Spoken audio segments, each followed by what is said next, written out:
তোমাদের এখন কিন্তু আপনারা সবাই জানেন যে বর্তমানে যারা কৃষক বন্ধু প্রকল্পের সুবিধাভোগী ছিলেন তাদের বর্তমানে ভেরিফিকেশান শুরু হয়েছে এবং তাদের একটি ভেরিফিকেশান ফর্ম কিন্তু প্রকাশ করা হয়েছে।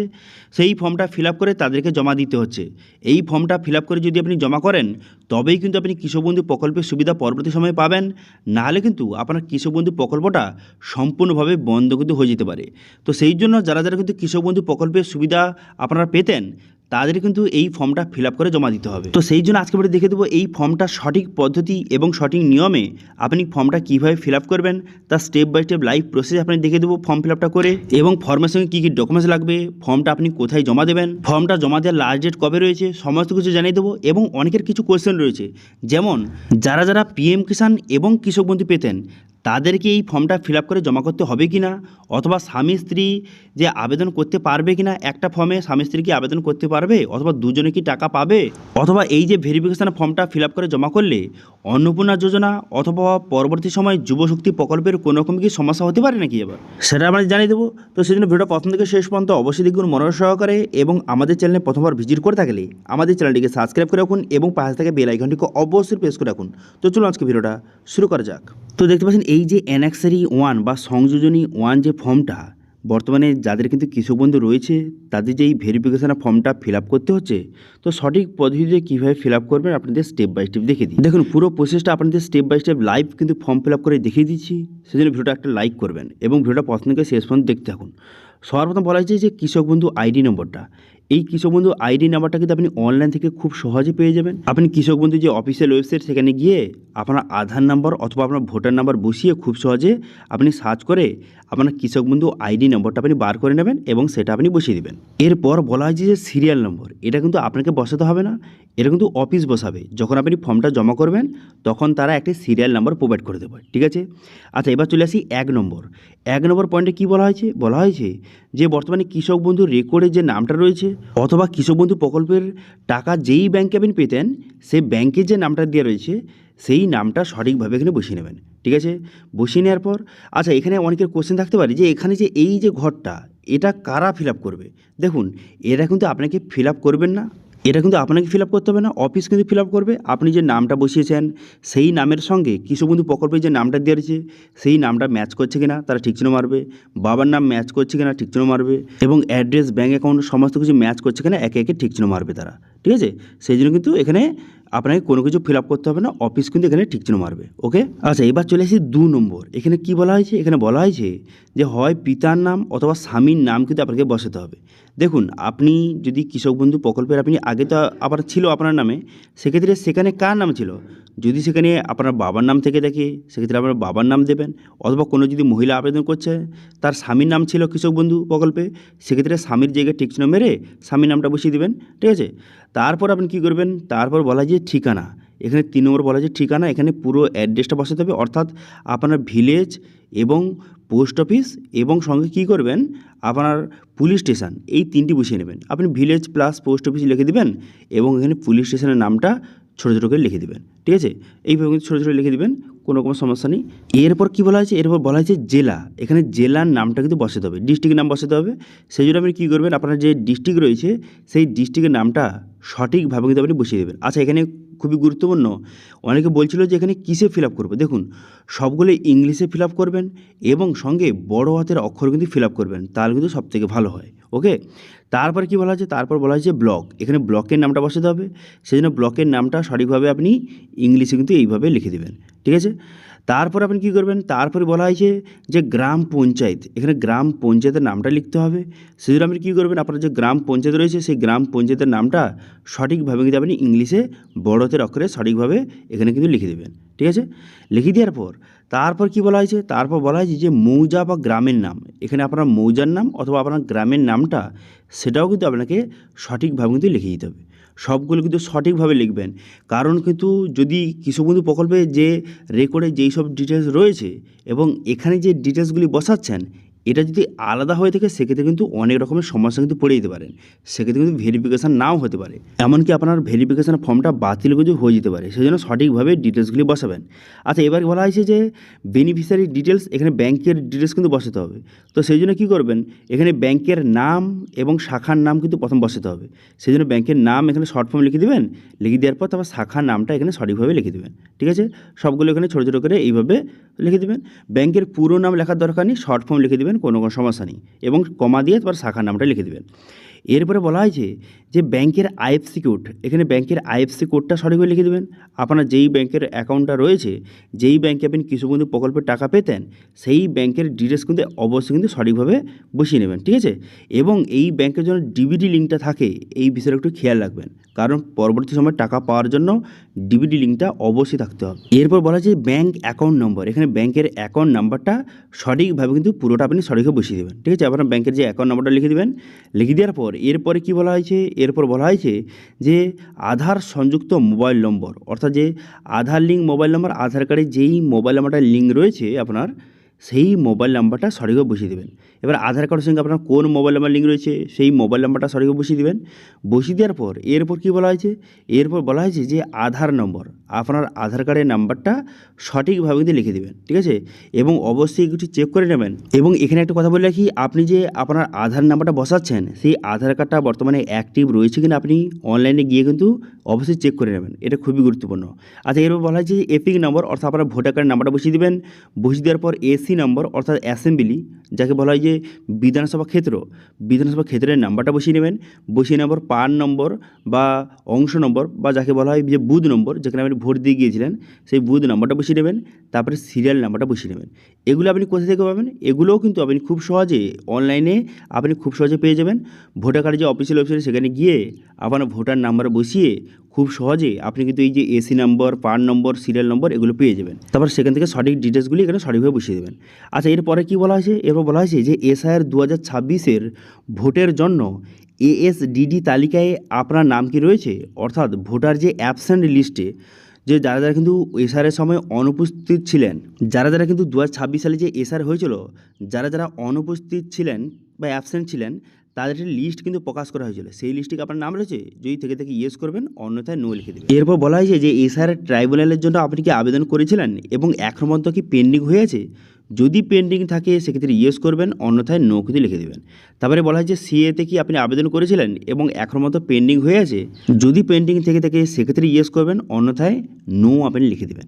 এরপর বলা হয় যে পিএম কিষাণ বেনিফিশিয়ারি, আপনি কি পিএম কিষাণের বেনিফিশিয়ারি। দেখুন, এখানে খুবই গুরুত্বপূর্ণ, বর্তমানে এই যে ভেরিফিকেশানটা, এটা যারা কৃষক বন্ধু প্রকল্পের যারা সুবিধা পেত, তাদের জন্য এই ভেরিফিকেশান ফর্মটা তাদের ফিল আপ করে জমা দিতে হচ্ছে। এবং নোটিশে বলে দেওয়া হয়েছিল যাদের কিন্তু পিএম কিষাণ যারা পেত, তাদের কিন্তু এই ফর্মটা ফিল আপ করার কোনো রকম দরকার নেই। কিন্তু এখন বর্তমানে দেখা যাচ্ছে যে বর্তমান লিস্টে কিন্তু তাদের নাম কিন্তু এসেছে, অর্থাৎ কাদের কাদের এই যে ভেরিফিকেশান ফর্মটা ফিল আপ করে জমা দিতে হবে, বর্তমানে তাদের লিস্ট কিন্তু বর্তমানে পাঠানো হয়েছে। সেই লিস্টটা কার কাছে রয়েছে, সেই লিস্টটা হচ্ছে যে বিডিওর কাছে রয়েছে, পঞ্চায়েতের কাছে রয়েছে, অথবা আপনার যে এলাকায় মেম্বার রয়েছে তার কাছে কিন্তু সেই লিস্টটা রয়েছে।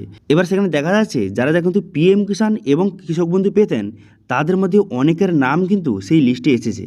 তো সেক্ষেত্রে আপনি কী করবেন, সেক্ষেত্রে যে পিএম কিষাণ থাকলেই যে আপনাকে করতে হবে না একদম এরকম কিন্তু নয়।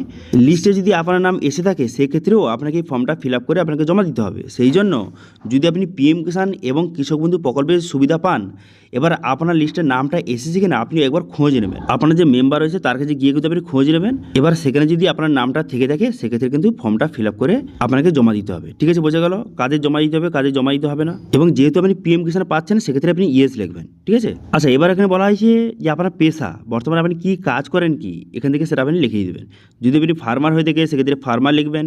যদি আপনি অন্য কোনো কাজ করে থাকেন সেক্ষেত্রে সেই কাজের নামটা সঠিকভাবে আপনি ইংলিশে এখানে কিন্তু বড় হাতের অক্ষরে লিখে দেবেন। ঠিক আছে, এরপর কিন্তু খুবই গুরুত্বপূর্ণ, এখানে বহু মানুষ কিন্তু ভুল করছে। কী বলছে, এখানে বলা হয়েছে যে চাষযোগ্য জমির বিবরণ কিন্তু আপনাকে বসাতে হবে।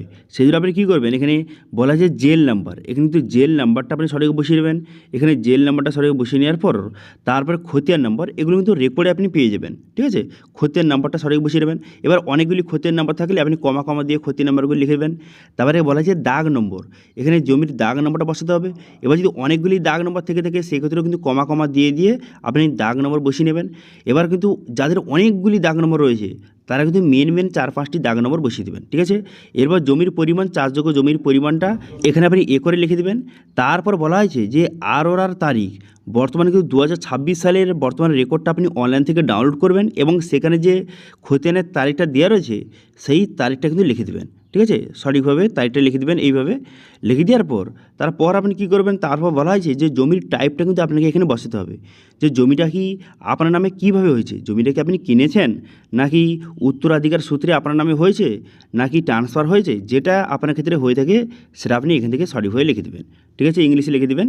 লিখে দেওয়ার পর তারপর আপনি কী করবেন, তারপর বলা হয়েছে যে আয়কর প্রদান করেন কিনা, অর্থাৎ যে ইনকাম ট্যাক্স কি আপনি প্রদান করেন, যদি ইনকাম ট্যাক্স দিয়ে থাকেন ইয়েস করবেন, অন্যথায় এখানে নো কিন্তু লিখে দেবেন। ঠিক আছে, এটা গেল প্রথম পেজের কাজ কিন্তু কমপ্লিট হয়ে গেল। এবার কিন্তু আপনি এই পেজের পিছনের সাইডে চলে আসবেন।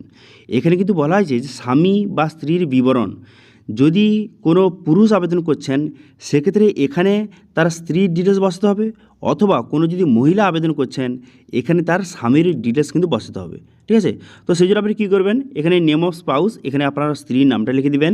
লিখে দেওয়ার পর তারপরে ব্যাঙ্ক ডিটেলস, এখানে কিন্তু আপনার স্ত্রীর ব্যাংকের নাম এবং ব্যাংকের শাখার নামটা কিন্তু বসিয়ে দেবেন, ব্রাঞ্চের নামটা বসিয়ে দেবেন।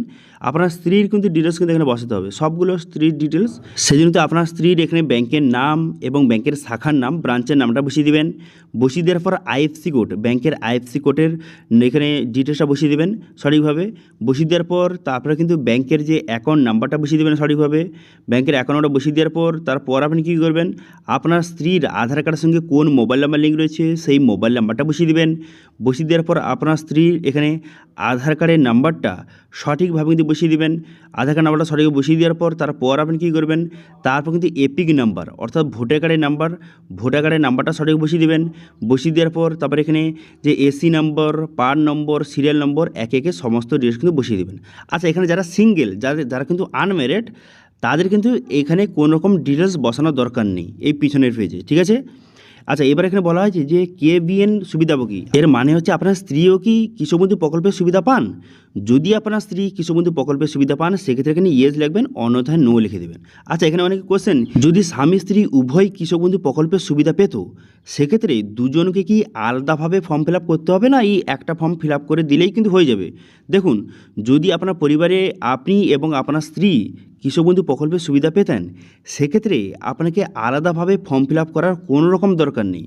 এই ফর্মে এই যে পিছনের সাইটে এখানে বলা হয় যে কৃষকবন্ধু প্রকল্পের সুবিধা পান আপনার স্ত্রী, এখানে শুধু ইয়েসটা লিখে দেবেন, ব্যাস ইয়েস লিখে দিলে কিন্তু হয়ে গেল। আর আপনার স্ত্রীকে আলাদাভাবে ফর্ম ফিল আপ করার কোনো রকম দরকার নেই। এই একটা ফর্মে স্বামী এবং স্ত্রী উভয় কিন্তু আবেদন করতে পারেন। ঠিক আছে, এবার যদি আপনার স্ত্রী যদি কৃষকবন্ধু প্রকল্পের সুবিধা না পায় সেক্ষেত্রে নো লিখে দেবেন।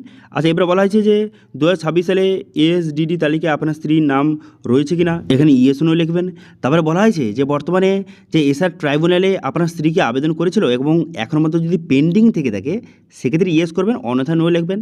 তারপরে সিএ, অর্থাৎ আপনার স্ত্রী কি সিএর জন্য আবেদন করেছিল এবং এখনও পর্যন্ত যদি পেন্ডিং থেকে থাকে সেক্ষেত্রে ইয়েস করবেন, অন্যথায় নো লিখে দেবেন। তারপর বলা হয়েছে যে বর্তমানে পিএম কিষাণ বেনিফিশিয়ারি, আপনার স্ত্রী কি পিএম কিষাণের সুবিধা পাচ্ছেন, যদি পেয়ে থাকে ইয়েস করবেন, অন্যথায় নো করবেন।